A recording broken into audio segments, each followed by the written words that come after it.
Commander Jake Harrison stood near the large window on the bridge of the Earth defense vessel Horizon and stared at the diplomatic queue display that showed hundreds of species waiting for their turn to speak with the Galactic Council. His jaw tightened as he watched the numbers change. Earth had been number 847 in the queue 7 years ago when they first submitted their petition. Today they were number 981. Somehow they had moved backward while waiting patiently and following every single rule the Council had given them. The galaxy operated on a system that seemed fair on the surface but was rotten underneath. Every species had to wait their turn to be recognized by the Council. Every species had to prove they were worthy of joining the greater galactic community. Every species had to show respect and patience and humility. But what the Council never told anyone was that the queue was a lie. Species with connections moved ahead. Species with resources to trade jumped the line.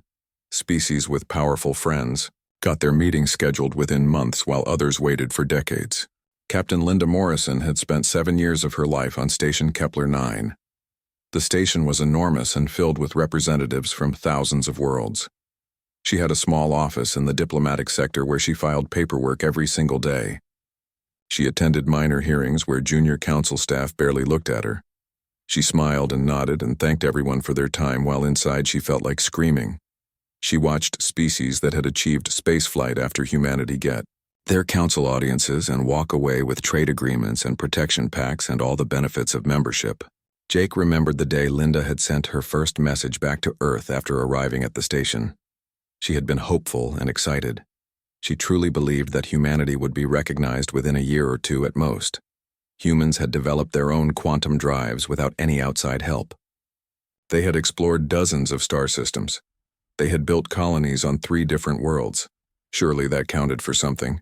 Surely the Council would see that Earth deserved a place at the table. But the Council saw things differently. To them, humanity was just another primitive species that had barely figured out how to leave their own solar system. The quantum drives that humans were so proud of were considered outdated technology that most species had stopped using thousands of years ago. Earth had no rare minerals that anyone wanted. Earth had no strategic location that made it valuable. Earth had no patron species willing to sponsor them and help them navigate the complex political landscape. Earth had nothing except patience and hope, and both of those were running out. The latest message from Linda had arrived that morning. Jake read it 3 times before he finally accepted what it said. The Vrex Consortium had just been moved ahead of Earth in the queue. The Vrex had only achieved faster-than-light travel 3 years ago.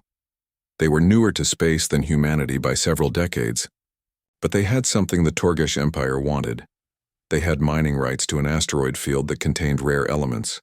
The Torgish had spoken to a council member. The council member had spoken to the queue administrator. The Vrex were now scheduled for their audience in 6 months, while Earth would have to wait at least another 5 years. Jake walked over to his second officer, Lieutenant Amy Rodriguez, who was reviewing the same message on her screen. Amy had been with him since the Horizon first launched. She was sharp and dedicated, and she shared his growing frustration with the way things worked out here. She looked up at him with tired eyes that said everything without words. They both knew this was wrong. They both knew the system was designed to keep newcomers weak and grateful and dependent on the mercy of older species. Down in the communications, Room Specialist Henry Kim was monitoring the galactic networks.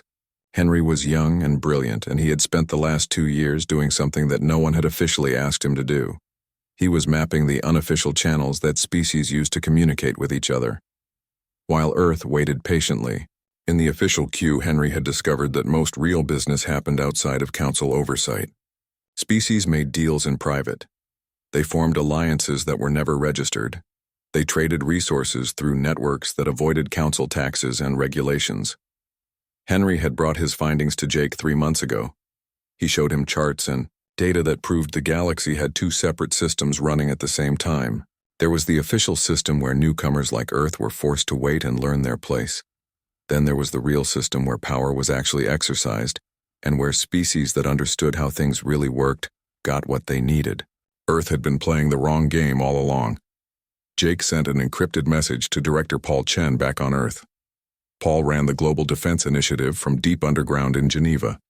He was a career intelligence officer who had seen every kind of political game humans could play with each other. Now he was learning that galactic politics made human politics look simple and honest by comparison.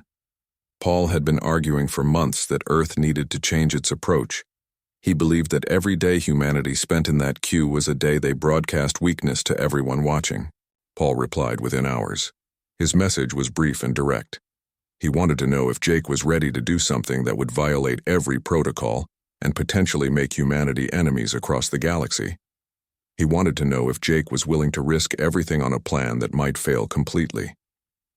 He wanted to know if Jake was tired of waiting. Jake thought about Linda sitting in her small office filing paperwork that no one would read. He thought about all the junior council staff who had promised to look into Earth's petition and then forgotten about it the moment she left the room. He thought about the Vrex jumping ahead in line because they had something to sell. He thought about his crew who had spent years out here watching humanity be ignored and dismissed and treated like they did not matter. He sent back a one-word answer. Yes. The message went out on encrypted channels to 3 other Earth vessels that were positioned in different parts of the galaxy. It went to Linda on Station Kepler 9. It went to engineers and scientists who had been working on secret projects that Earth had kept quiet about. It went to military officers who understood that sometimes you had to break the rules to change the game. Something was about to happen that the galaxy had never seen before. A species that had been told to wait was about to stop waiting. A newcomer that had been dismissed as primitive was about to show everyone that humans did not accept being put in their place. The queue that had controlled and limited new species for thousands of years was about to face its first real challenge. Jake looked out at the stars and felt something shift inside him. Fear mixed with excitement, mixed with determination. They were about to do something dangerous and possibly stupid. They were about to make enemies of people they had been trying to befriend. They were about to throw away 7 years of careful diplomacy and patient waiting. But they were done asking permission. They were done following rules that were designed to keep them weak. They were done accepting that this was just how things worked. Humanity was about to cut the line and the galaxy would never be the same. Director Paul Chen sat in his office 300 meters below the surface in Geneva and looked at the intelligence reports that covered every screen around him. He had spent 30 years in this business and he knew how to recognize patterns. What he saw in the galactic data was not just indifference toward humanity. It was something more deliberate. The Council was not simply ignoring Earth. They were actively managing Earth's place in their hierarchy and making sure humanity stayed exactly where they wanted them. Paul had built his career on understanding how power really worked. He had watched governments and corporations and criminal organizations all operate on the same basic principle. They created official rules that looked fair and reasonable. Then they created unofficial methods to bypass those rules for people they wanted to help. The rules kept outsiders in line, while the real players ignored them completely. The galaxy was running the exact same game on a much larger scale. Lieutenant Amy Rodriguez had been working with Paul's team for the last 6 months. She was officially assigned to the Horizon, but Paul had requested her skills for a special project. Amy was a data analyst who could find connections that other people missed. She had spent hundreds of hours going through galactic communication intercepts and public records and leaked documents. What she found confirmed everything Paul suspected. Amy walked into his office carrying a data tablet that showed her latest findings. She looked excited and angry at the same time. She had just discovered that 43 species had jumped ahead of Earth in the queue over the last 7 years. Every single one of them had something valuable to offer to an existing power block. The Council was not processing petitions based on order or merit or fairness.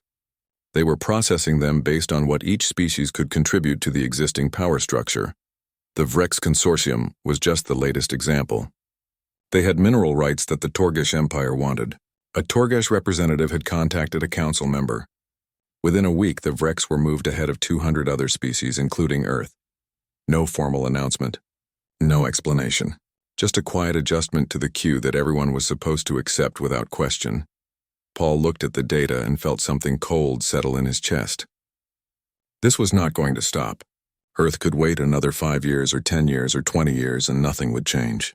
Humanity had nothing the major powers wanted. They had no patron willing to sponsor them. They had no leverage to trade for a better position. The Council would keep them waiting indefinitely, because keeping them waiting served a purpose. It taught newcomers their place. It made them grateful for whatever scraps they eventually received. It kept them weak and manageable. Amy sat down across from him and pulled up another set of files. These showed the unofficial network she had been mapping. While Earth waited in the official queue, thousands of species were conducting business through channels that the Council did not monitor or control. There were trade routes that operated without permits. There were defense agreements that were never filed. There were entire economic systems that existed in the gaps between regulations. The galaxy that newcomers saw was not the real galaxy at all. Paul opened a secure channel to Jake on the horizon. The communication would take several minutes to reach him because of the distance involved, but Paul needed Jake to understand what they were really facing. He explained what Amy had found. He showed him the pattern of species jumping the queue. He laid out the evidence that the Council was deliberately keeping Earth in limbo. Then he asked the question that had been forming in his mind for months. What if humanity stopped playing by their rules? Jake's response came back faster than Paul expected. The commander had clearly been thinking along the same lines. Jake said his crew was tired of watching Earth be dismissed. He said the other Earth vessels stationed around the galaxy felt the same way. He said they were ready to do something that would force the Council to pay attention. He just needed to know what that something was. Paul had been working on that question with a small team of scientists and engineers who operated in a secure facility outside of Beijing. The team was led by Dr. Susan Clark, who had designed Earth's quantum drive system. Susan was brilliant and stubborn, and she did not accept that humanity's technology was inferior just because it was different. She had been studying the galaxy's infrastructure for years, and she had found something interesting. The entire galactic economy ran on the relay network. Every faster-than-light communication passed through Council-controlled stations. Every data transfer went through their systems. Every transaction paid fees that funded the Council's operations. The network was ancient and massive, and everyone assumed it was the only way to communicate across the vast distances of space. But Susan had discovered that it was not as efficient as it could be. The Council had never bothered to improve it because they had no competition. Susan and her team had built something different. They had created relay nodes that used human quantum technology in ways the galaxy had never considered. The nodes were smaller and cheaper and faster than the Council's stations. They could be deployed quickly, and they did not require the massive infrastructure that traditional relays needed. Most importantly, they could operate independently without connecting to the Council's network at all.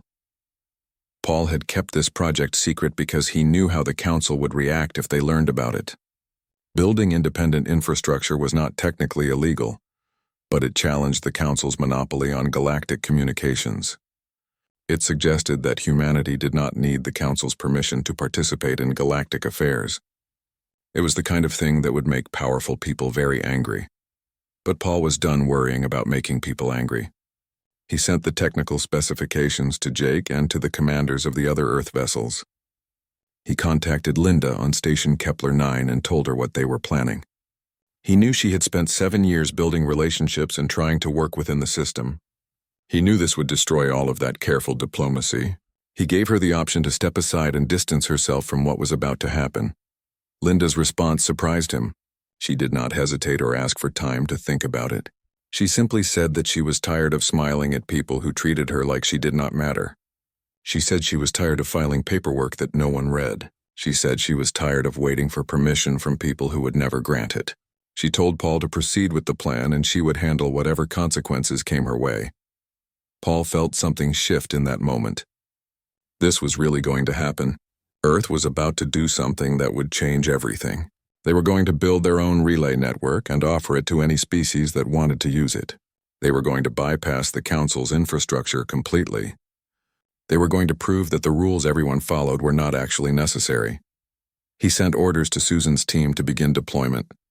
He contacted the Earth vessels and told them to move into position. He drafted messages to be sent to independent species and fringe worlds that might be interested in an alternative to the Council systems. He prepared briefings for the government officials who would need to understand what was happening and why. The plan was simple in concept but risky in execution. Earth would deploy their relay nodes at strategic points around the galaxy. They would offer free access to any species that wanted to use them. They would demonstrate that humanity's technology worked and that the Council's monopoly was not absolute. If everything went right, they would create enough disruption to force the council to negotiate. If everything went wrong, they would make enemies across the galaxy and potentially face sanctions or military action. Paul looked at the screens around him showing the positions of Earth's vessels and the locations where the relay nodes would be deployed. He thought about all the ways this could fail. He thought about the lives that might be lost if the council responded with force. He thought about the fact that he was gambling humanity's future on a plan that had never been tested on this scale. Then he thought about 7 years of waiting. 7 years of being dismissed and ignored and told to be patient. 7 years of watching other species jump ahead while Earth followed every rule and got nothing in return. 7 years of accepting that this was just how things worked. He gave the final authorization code and the operation began. Across the galaxy, Earth vessels moved toward their assigned coordinates. Engineers prepared the relay nodes for deployment. Linda started drafting messages to send to the species she had been networking with for years. Jake stood on the bridge of the horizon and watched his crew prepare for what came next. The galaxy had plans for Earth. Those plans involved keeping humanity waiting and weak and grateful. Those plans involved teaching Earth their place in the hierarchy. Those plans involved making sure that newcomers understood that the Council's authority was absolute. Those plans were about to end, not because Earth had asked permission to change them, but because humanity had decided that some rules were meant to be broken. The operation began at exactly 600 Earth Standard, time when Commander Jake Harrison gave the order, and the horizon dropped out of quantum space near Relay Station 447. The station was one of the major communication hubs that served the galactic core. Thousands of messages passed through it every second. Billions in transit fees were collected there every year. It was exactly the kind of target that would get everyone's attention. 12 other Earth vessels emerged from quantum space at different coordinates around the galaxy. Each one carried relay nodes designed by Dr. Susan Clark and her team. Each one had orders to deploy those nodes and activate them simultaneously. Each one knew that what they were about to do would either change everything or destroy any chance Earth had of joining the galactic community peacefully. Jake watched the main display as his crew moved into position. They were not approaching the council station in a threatening manner. They were not powering weapons or raising shields. They were simply taking up a position in open space where they had every legal right to be. The council could not claim they were being attacked or threatened. Earth was just sitting there in empty space doing something that no one had specifically forbidden. Specialist Henry Kim sat at his station monitoring the deployment of the relay nodes. The nodes were small compared to the massive council stations, but they were packed with human technology that worked differently than anything the galaxy used. Henry had helped design the deployment system, and he had tested it hundreds of times in simulations. Now he was doing it for real, and his hands were steady on the controls even though his heart was racing. The first node activated, and Henry watched the data stream confirm that it was working perfectly. The second node came online, then the third. Within 20 minutes, all of the Horizon's nodes were deployed and operating. Henry checked the feeds from the other Earth vessels and saw that they were having the same success. Across the galaxy, humanity's relay network was coming online. Captain Linda Morrison sat in her office on Station Kepler 9 and felt her terminal vibrate with incoming priority alerts. She had been expecting this. She had been preparing for this, but actually seeing it happen made her stomach twist with a mixture of fear and excitement. The council monitors had detected the human relay nodes. They were trying to figure out what Earth was doing. They were about to get very angry. The first communication came from a junior council aide who demanded to know what humanity thought they were doing. Linda ignored it. The second communication came from a mid-level administrator who insisted that unauthorized infrastructure deployment violated multiple regulations. Linda ignored that one too.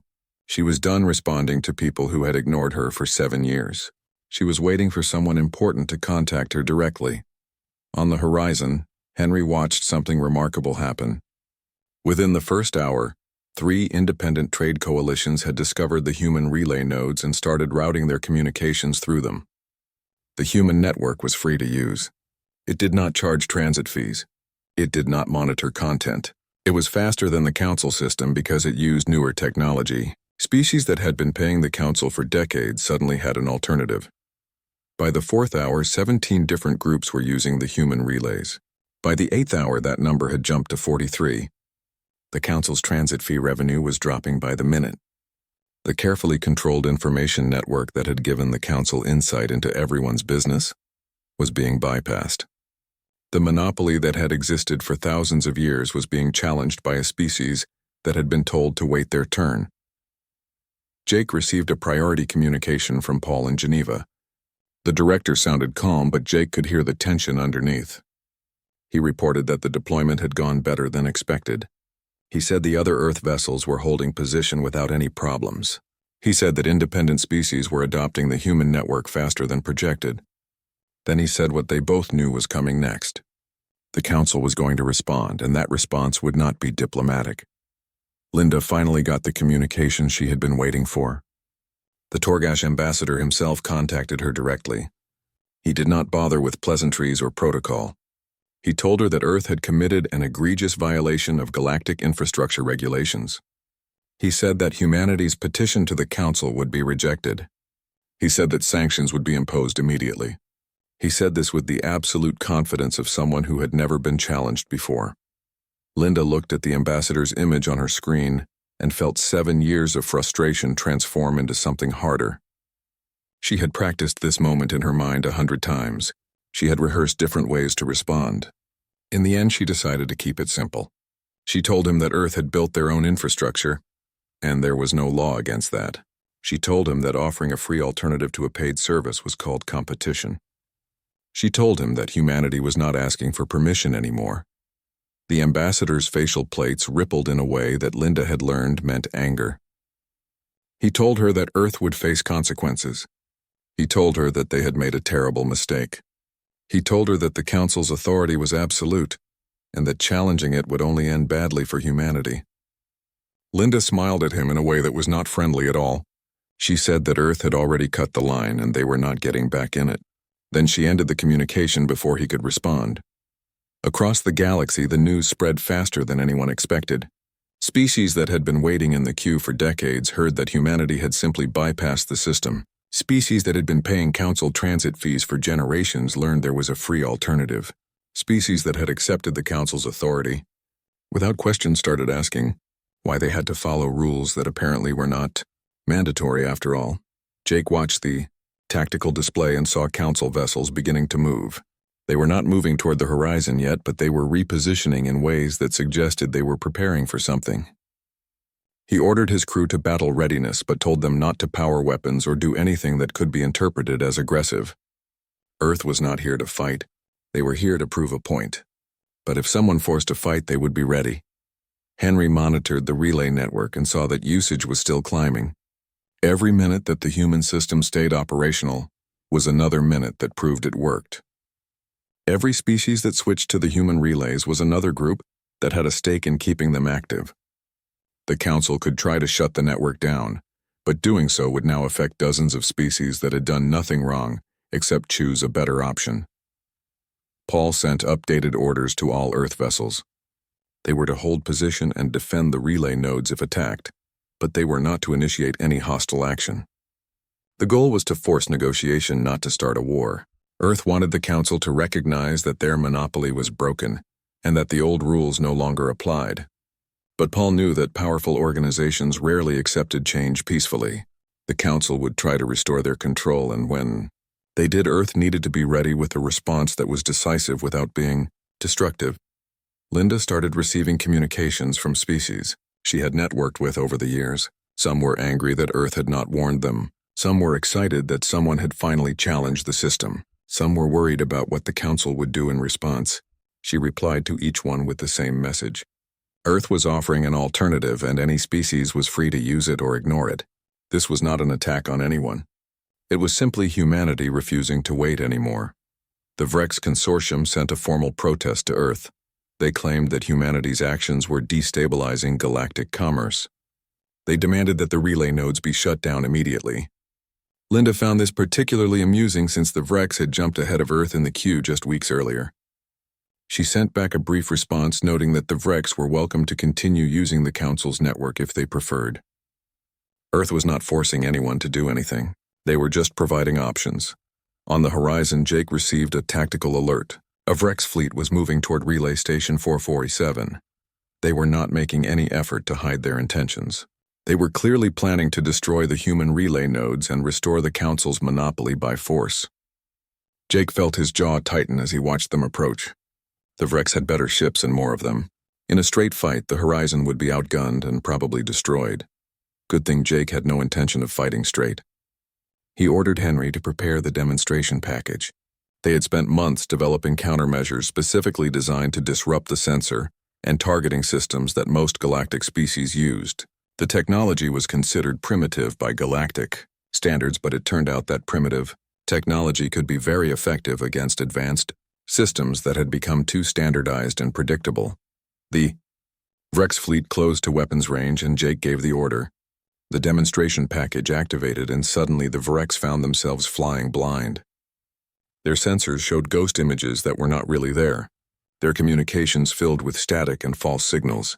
Their targeting computers locked onto decoys instead of actual ships. The advanced technology they were so proud of became a liability when the Vrex withdrawal changed everything in ways that nobody had fully anticipated. Within 12 hours, every major power in the galaxy knew that Earth had defended their relay nodes without firing a weapon. They knew that human technology could blind and confuse ships that were supposedly far more advanced. They knew that the primitive newcomers were not as helpless as everyone had assumed. Most importantly, they knew that the Council's response had failed completely. Director Paul Chen watched the intelligence reports flood in from every corner of the galaxy. Species that had been quiet observers were suddenly taking sides. Some declared that Earth's actions were illegal and demanded Council intervention. Others said that humanity had every right to build their own infrastructure. The debate was spreading and intensifying, and that was exactly what Paul had hoped for. As long as people were arguing about whether Earth had the right to do what they did, nobody was actually stopping them from doing it. The real shift happened among the smaller species that had been waiting in the queue even longer than humanity. A coalition of 12 worlds sent a joint message to the Council, demanding to know why they were required to wait if Earth was not. They pointed out that they had followed every rule and submitted every form and attended every hearing. They had done everything the Council asked, and they were still stuck in limbo, while newer species jumped ahead through connections and favors. Captain Linda. Morrison received over 300 direct communications in the first 2 days after the relay nodes went active. Most came from species she had never heard of. Some were angry. Some were supportive. Some just wanted to understand what was happening. Linda replied to as many as she could with a simple message. Earth was not trying to destroy the Council or overthrow the galactic order. They were simply demonstrating that alternatives existed and that the old monopolies were not necessary anymore. Commander Jake Harrison kept the Horizon on high alert, but no other hostile fleets approached their position. The Vrex had learned their lesson, and apparently nobody else wanted to be the second example of how human countermeasures worked. Jake used the time to coordinate with the other Earth vessels and make sure their defensive positions were as strong as possible.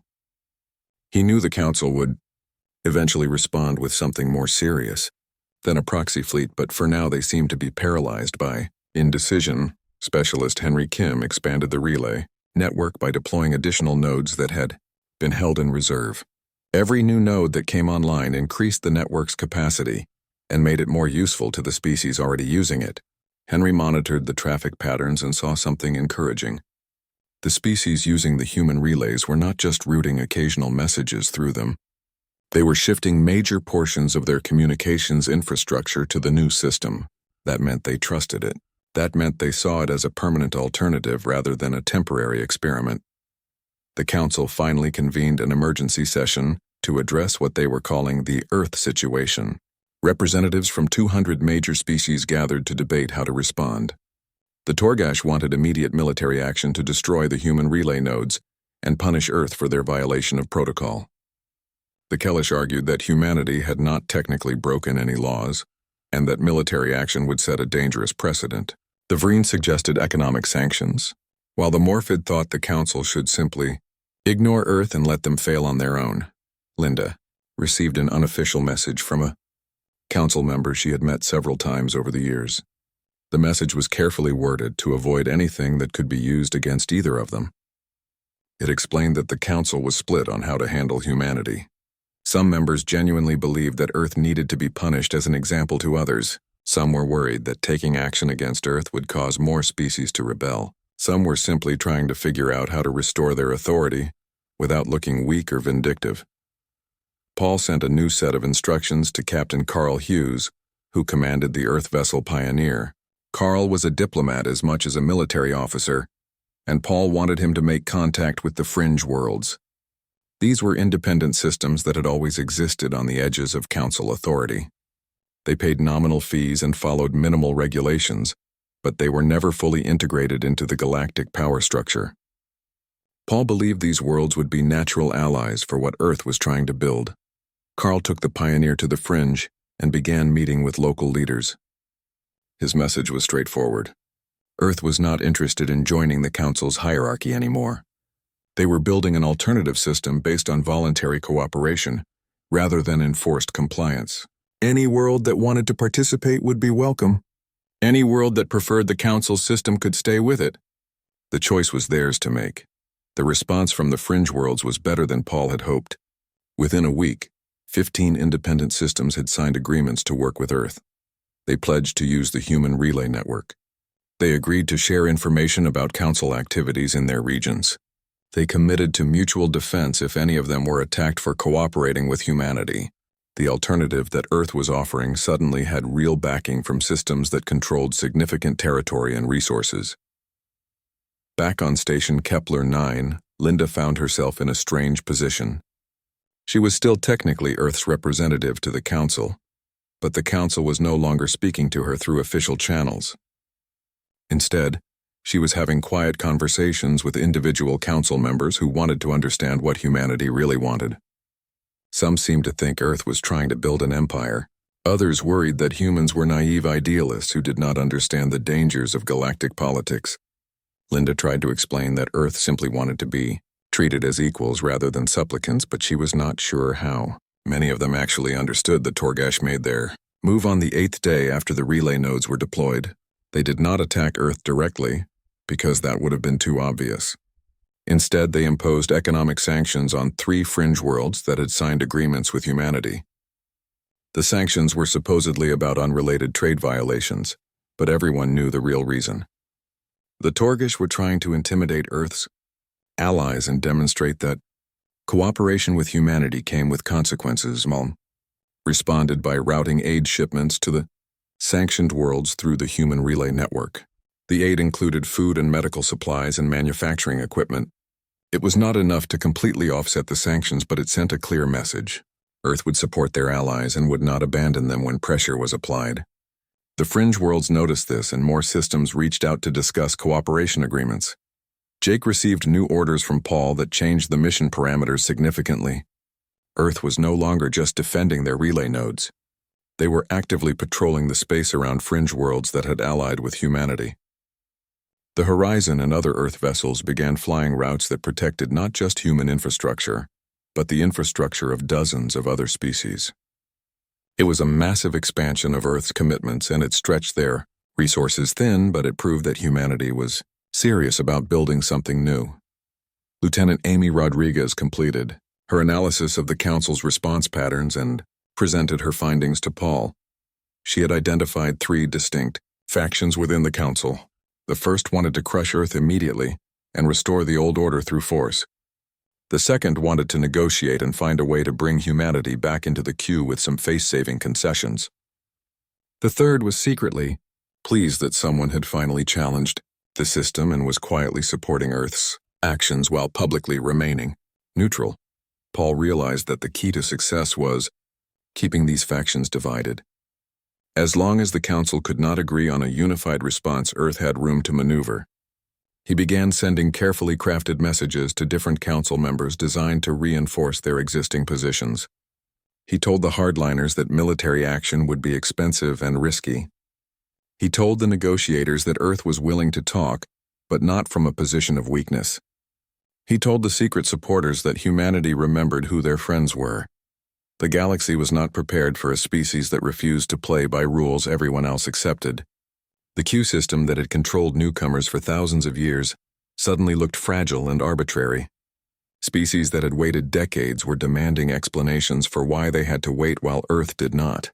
Independent worlds that had accepted council authority without question were asking why they needed that authority at all. The careful order that the council maintained was developing cracks, and those cracks were spreading. On the horizon, Jake stood on the bridge and watched ships from 6 different species flying patrol patterns alongside his vessel. A month ago, Earth had been alone and isolated. Now they were at the center of a growing coalition of worlds that wanted something different from the galaxy. It was dangerous and uncertain and could still fall apart at any moment. But it was also the most hopeful thing Jake had seen since humanity first reached the stars. The galaxy's plans for Earth had involved waiting and weakness and grateful acceptance of whatever place the council decided to give them. Those 3 months after humanity cut the line, Captain Linda Morrison sat in a conference room that did not officially exist on Station Kepler 9. The room was in a section of the station that belonged to independent traders who had no love for council regulations. Around the table sat representatives from 18 different species, and none of them were there on official business. This was the kind of meeting that happened in the real galaxy, where actual decisions were made without paperwork or protocols or permission from anyone. Linda looked at the faces around the table and recognized most of them from her 7 years of patient networking. There was Ambassador Krell from the Fringe Worlds, who had been one of the first to support Earth's relay network. There was Trade Minister Voss from a mining collective that had switched all their communications to human nodes within the first week. There was Commander Jen from a defense pact that had quietly begun coordinating with Earth vessels on patrol routes. These were not the powerful species that dominated the council. They were the ones who had been pushed to the margins and told to accept their place. The Torgash ambassador was also there, which surprised everyone, including Linda. He was not the same one who had threatened sanctions 3 months ago. That ambassador had been replaced after the Vrex incident made the Torgash look weak. This new ambassador was younger and seemed more interested in understanding what was happening than in defending the old system. He sat quietly and listened as Linda explained Earth's position. Linda kept her message simple because simple messages were harder to misinterpret. Earth was offering an alternative to the Council's monopoly on galactic infrastructure and authority. Any species could use the human relay network without fees or restrictions. Any species could join the coalition that was forming around Earth without giving up their independence or sovereignty. Any species could choose to work with the Council or work with Earth or work with both. The key word was choice, and that was what had been missing from the galaxy for too long. Ambassador Krell spoke next, and his words carried weight because the Fringe Worlds represented over 40 systems that had just formally aligned with Earth. He said that his people had lived on the edges of council authority for generations. They had accepted minimal council oversight in exchange for being left alone. But they had always known that the council could impose its will on them at any time if they chose to. The human relay network and the coalition forming around it gave the Fringe World something they never had before. Real alternatives meant real freedom. Trade Minister Voss talked about economics in ways that made several representatives uncomfortable. He pointed out that the Council's transit fees had grown steadily over the centuries, while the service quality had remained stagnant. The Council had no incentive to improve because they had no competition. The human network was faster and cheaper and more reliable. Within 3 months, it had already forced the Council to lower some of their fees and improve some of their services. Competition was good for everyone except monopolies. Commander Jean addressed the security concerns that many species had raised. Some worried that Earth was building a military alliance that would threaten the Council. Others feared that fragmenting galactic authority would lead to conflicts and instability. Jean explained that Earth's defense agreements were purely mutual. Any species that was attacked for cooperating with humanity would receive support. But Earth was not asking anyone to attack the Council or challenge them militarily. The goal was to create space for alternatives, not to start a war. The Torgash ambassador finally spoke, and everyone listened carefully because what he said would indicate which direction the major powers were leaning. He admitted that the Council had made mistakes in how they handled Earth's petition. He acknowledged that the Q system had become corrupted by favoritism and political maneuvering. He said that many Council members now recognized that changes were necessary. But he also warned that some factions within the Council still wanted to crush Earth's rebellion and restore their absolute authority. Linda responded carefully because this was a critical moment. She said that Earth did not want to destroy the Council or replace it with something else. The Council served important functions in maintaining peace and facilitating cooperation among thousands of species. But the Council had become too rigid and too focused on maintaining its own power. What Earth was offering was not rebellion but evolution. The galaxy could have multiple systems operating alongside each other. Competition and choice would make everyone stronger.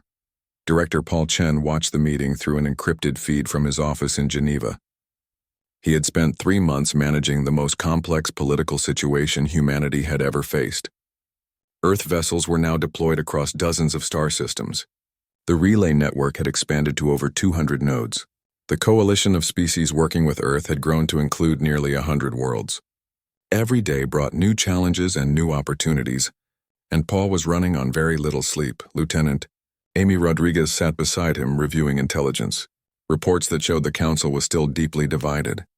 The hardline faction had lost influence after the Vrex failure, but they had not given up. They were pushing for economic pressure and diplomatic isolation instead of military action. The moderate faction was gaining strength and seemed genuinely interested in finding a compromise. The reformist faction remained quiet, but their secret support for Earth had been crucial in preventing unified Council action. Commander Jake Harrison was no longer stationed near Relay Station 447. The Horizon was now leading a patrol group that included vessels from 6 different species. They were protecting trade routes in the fringe worlds and responding to pirate activity that the Council had always ignored. Jake found it strange that Earth had gone from being ignored by the galaxy to being responsible for the security of dozens of systems. But it felt right in a way that waiting in the queue never had. Specialist Henry Kim had become something of a celebrity among the technical specialists of allied species. They wanted to understand how human relay technology worked and how they could build their own nodes. Henry spent most of his time now training engineers from other worlds. He was helping them create their own independent infrastructure, so they would not be dependent on either the Council or Earth. That was the whole point of what they were doing. Not to replace one monopoly with another, but to create a galaxy where multiple systems could coexist. Back on Station Kepler 9, the meeting was reaching its conclusion. The representatives had agreed to formalize their cooperation through a document they were calling the Fringe Alliance Charter. It was not a treaty that required Council approval. It was not a government that claimed authority over anyone. It was simply an agreement among independent worlds to work together and support each other. Earth would provide infrastructure and security coordination. The fringe worlds would provide territory and resources. Everyone would benefit from increased trade and communication. Linda signed the charter on behalf of Earth and watched as 17 other representatives added their marks. The Torgash ambassador did not sign, but he did not object either. He said he would report back to the Council that Earth and its allies were open to dialogue, but would not accept a return to the old system. That was as much as Linda could hope for at this point. The news of the Fringe Alliance spread across the galaxy within hours. Some species praised it as a bold step toward a more open and fair galactic community. Others condemned it as a dangerous fragmentation of authority that would lead to chaos. The Council issued a formal statement saying they neither recognized nor rejected the alliance and would evaluate its activities on a case-by-case basis. It was a carefully neutral position that bought time for everyone to figure out what came next. Paul addressed the United Earth Assembly and explained what humanity had achieved. They had not gained membership in the Galactic Council, and probably never would through the official queue. But they had built their own community with dozens of allied species. They had demonstrated that alternatives to Council authority were possible. They had forced the galaxy to recognize that rules were not permanent and that systems could evolve. Most importantly, they had proven that waiting for permission was optional. Jake received new orders to expand patrol operations into regions that had been neglected by Council security forces for decades. The species living there had begged the Council for protection for years and been told that resources were limited. Now Earth and the Fringe Alliance were providing that protection. It was expensive and dangerous, but it was also building loyalty and trust in ways that diplomatic speeches never could. Linda never did file that final petition to the Galactic Council. She did not need to because Earth was not asking to join their system anymore. She converted her office on Station Kepler 9 into the headquarters for the Fringe Alliance Diplomatic Corps. Species that wanted to work with Earth now came to her instead of her going to them. The change in dynamic was subtle but significant. Humanity was no longer a supplicant hoping for recognition. They were a power in their own right that others wanted to partner with. The galaxy's plans for Earth had been straightforward.